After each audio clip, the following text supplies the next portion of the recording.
Chicos, ¿me escuchan? Sí, doctora.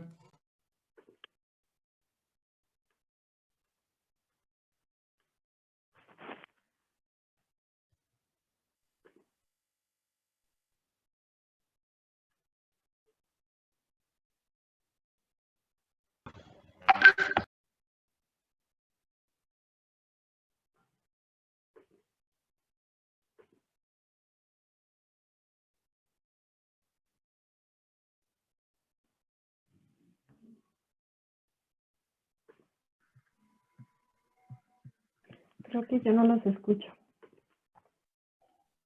¿No nos escucha, doctora?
Chicos, ¿me escuchan?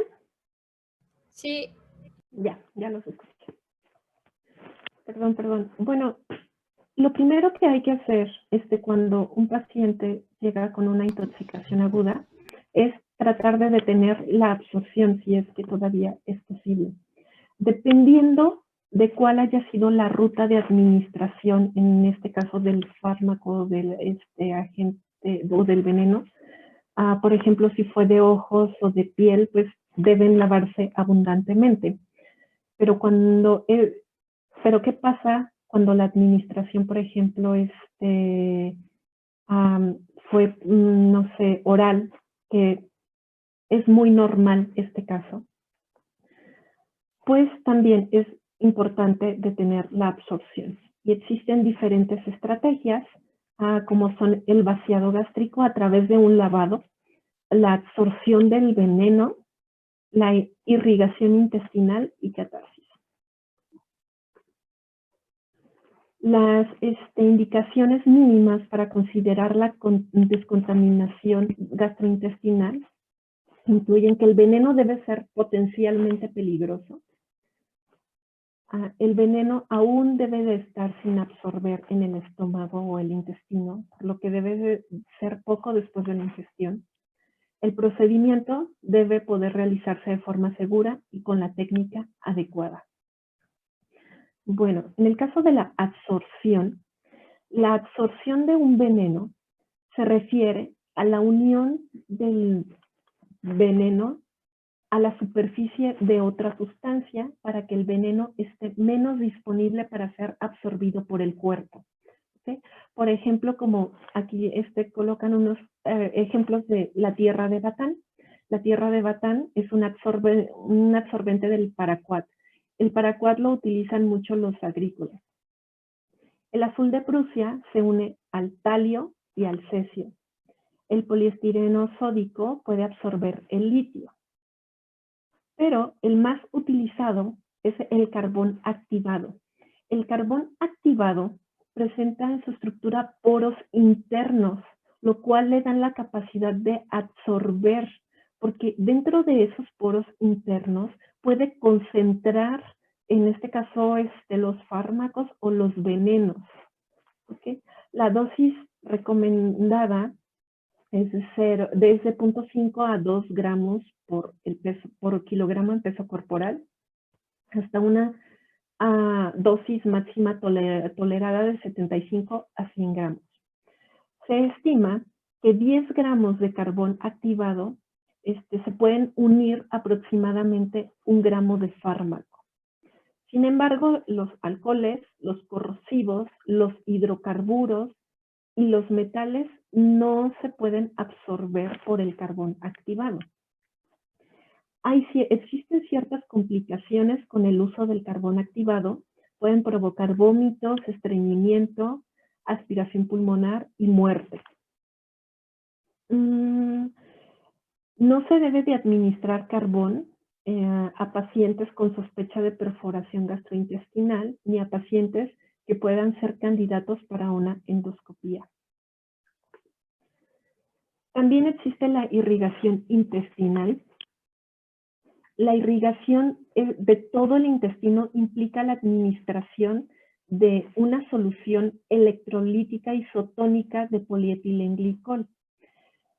Y bueno, lo que permite es pasar el veneno por el recto antes de que pueda ser absorbido. Los posibles candidatos para la irrigación intestinal incluyen los body packers. Estos normalmente se utilizan para las personas que suelen esconder drogas dentro de su tracto gastrointestinal. Pacientes con sobredosis de hierro, pacientes que han ingerido parches farmacéuticos, pacientes con sobredosis de fármacos de liberación sostenida o formadores de Suárez. La solución de electrolitos de polietilenglicol se administra hasta que el efluente rectal es transparente. Y por lo general se utiliza una sonda nasogástrica. Las contraindicaciones es una obstrucción o perforación intestinal. Los catárticos prácticamente son laxantes que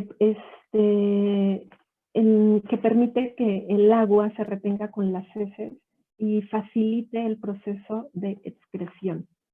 Para ello se pueden utilizar sales de magnesio como citratos de magnesio, sulfato de magnesio y carbohidratos no digeribles como el sorbitol. El lavado gástrico es un procedimiento que consiste en introducir una sonda orogástrica en el estómago con el paciente inclinado de cúbito lateral izquierdo con la cabeza más baja que los pies.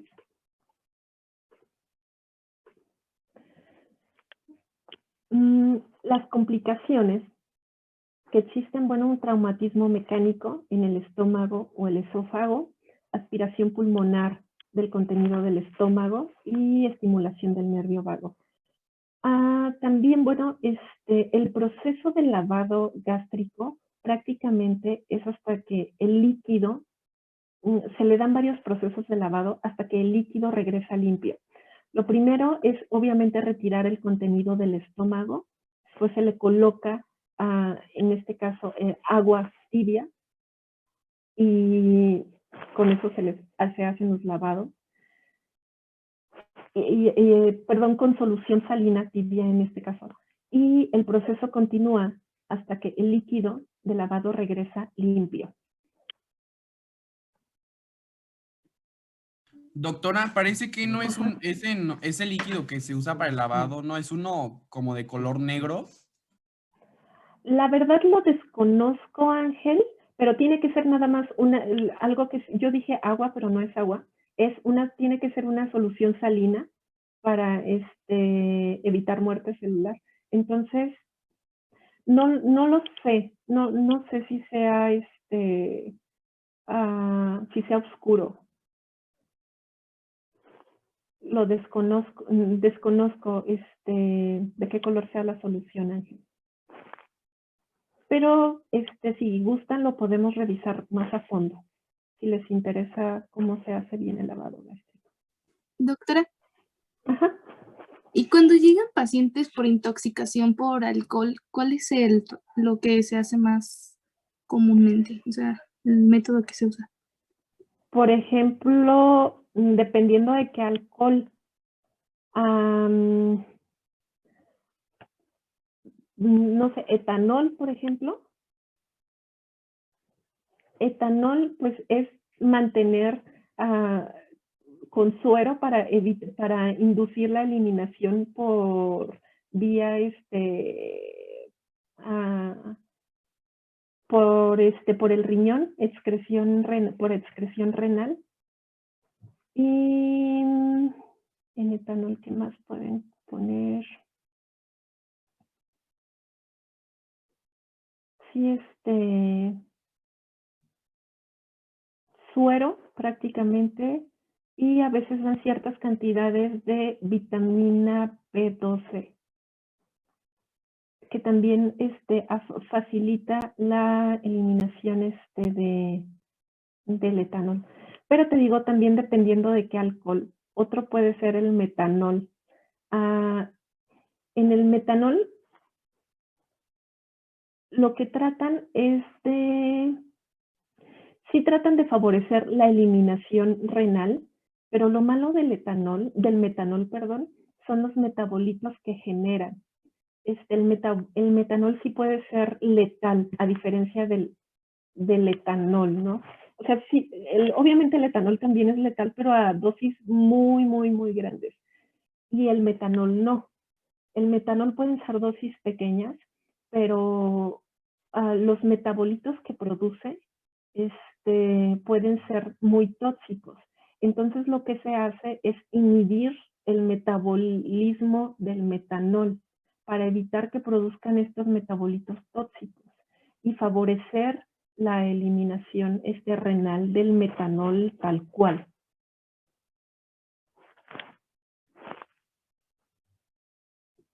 Ok, doctora, gracias. Bueno, potenciando la eliminación de venenos, una vez absorbidos los efectos, una vez absorbidos, es importante eliminar obviamente los fármacos del organismo, los venenos. Esto ya lo habíamos visto anteriormente mediante la manipulación del pH urinario, dosis múltiples de carbón activado, eliminación extracorpórea de fármacos y terapia con antídotos. La eliminación del pH urinario se utiliza mucho, por ejemplo, para intoxicaciones con ácidos débiles, principalmente la aspirina. Si la aspirina es un ácido débil, tratan de aumentar el pH de la orina. Si aumentan el pH de la orina, van a favorecer la ionización y van a permitir que la concentración, en este caso de los ácidos, como en el caso de la aspirina, se concentre en el túbulo renal y facilite su excreción. Y esta no pueda ser reabsorbida. ¿Ok? Eso creo que ya había quedado claro, ¿no?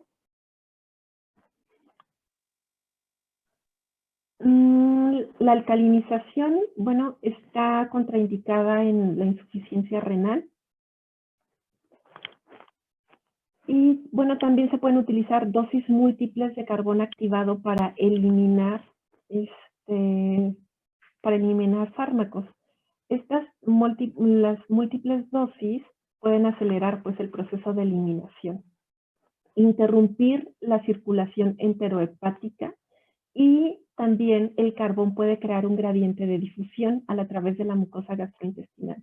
Esto se refiere a que puede absorber o promover el movimiento del fármaco desde el torrente sanguíneo hacia donde se encuentra el carbón, que obviamente tiene que estar en alguna zona del tracto gastrointestinal.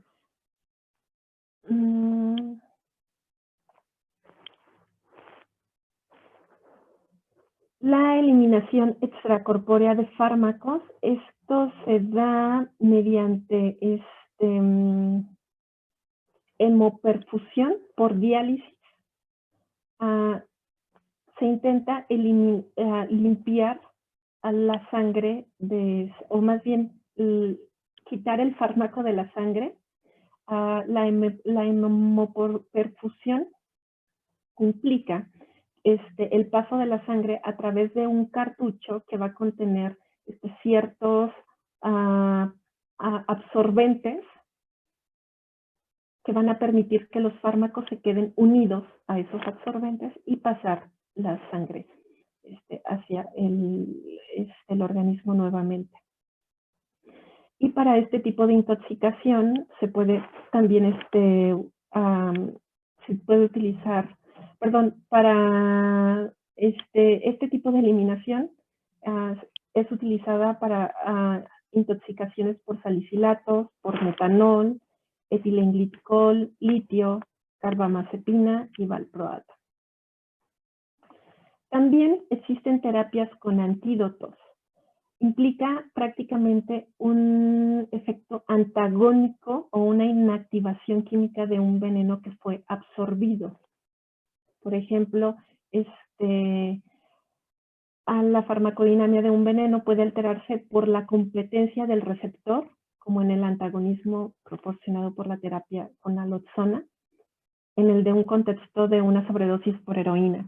En este caso es si la heroína se une a un receptor ya conocido y si nosotros conocemos, o más bien, bueno, ya existen fármacos los cuales se unen a ese mismo sitio receptor por competencia, o sea, sería un antagónico por competencia. Ese fármaco se puede unir al sitio de la heroína y evitar que cause el efecto de la heroína en el paciente. ¿Sí les queda claro esa parte? Sí. Ok. También pueden estar los antídotos fisiológicos, como el uso del glucagón. Cuando ocurre una sobredosis de un antagonista adrenérgico beta, normalmente la activación normal de los receptores adrenérgicos beta suelen producir glucagón. Entonces, si existe una sobredosis y si por esta sobredosis no le permite producir al organismo glucagón, entonces pues este glucagón se lo pueden administrar al paciente y así evitar menos efectos o menos daños adversos.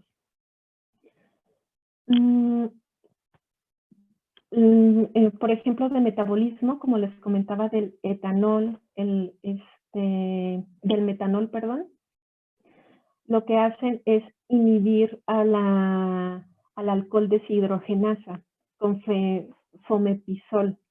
Si inhibes al alcohol deshidrogenasa, entonces el metanol ya no va a poder ser metabolizado y ya no va a producir su metabolito activo, que es un metabolito tóxico. Entonces, eliminas la actividad tóxica del metanol, inhibiendo su metabolismo. Y aquí están unos ejemplos de antídotos que se utilizan ante intoxicaciones. Y bueno, es lo que les traía preparado para el día de hoy. ¿Tienen alguna duda? Creo que no, doctora. No, doctora. No, doctora. Ok, para el día de mañana les había comentado que voy a elegir al azar la persona que vaya, los que vayan a ir presentando su fármaco. Pueden agregar información de toxicidad, como su DL50, por ejemplo, a su tarea, ¿ok? Sí. ¿Como UDL50, dijo? DL, la dosis letal media.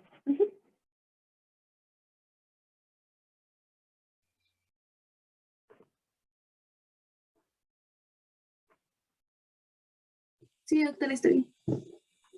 Ok, bueno, pues nos vemos mañana, chicos. Doctora, yo tengo una pregunta. Dime, compañeros, y buenas noches. Disculpe, bueno, es que por ejemplo yo estaba investigando del itraconazol, pero cuando investigué eso de las dosis letales, me parecía que en humanos no se habían registrado dosis como tal. Lo investigué en el Drug Bank. ¿Qué fue lo que comenté hace rato, compañero, de la dosis letal? Chicos, ¿alguien puede contestar a esta respuesta? Es En en animales. en animales. Exactamente. La dosis letal únicamente se determina en animales, perdón, y esta se extrapola a humanos. Ah, ok. Está bien. Pero Muchas sí, gracias. la dosis letal normalmente nunca se va a determinar en humanos porque es prácticamente hacer un experimento de muerte.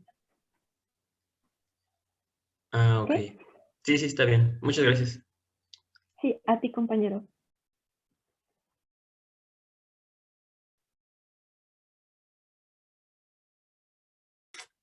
Creo que ya no hay más dudas. Hola, Estrella. Perdón, ¿cuál fue tu pregunta? No, que creo que ya no hay más dudas por parte de Ah, nosotros. perfecto.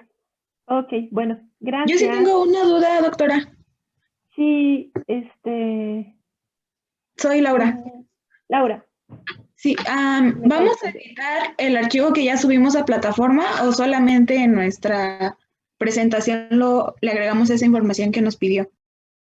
No, solamente en la presentación, por favor. Gracias, doctora. Sí, a ti.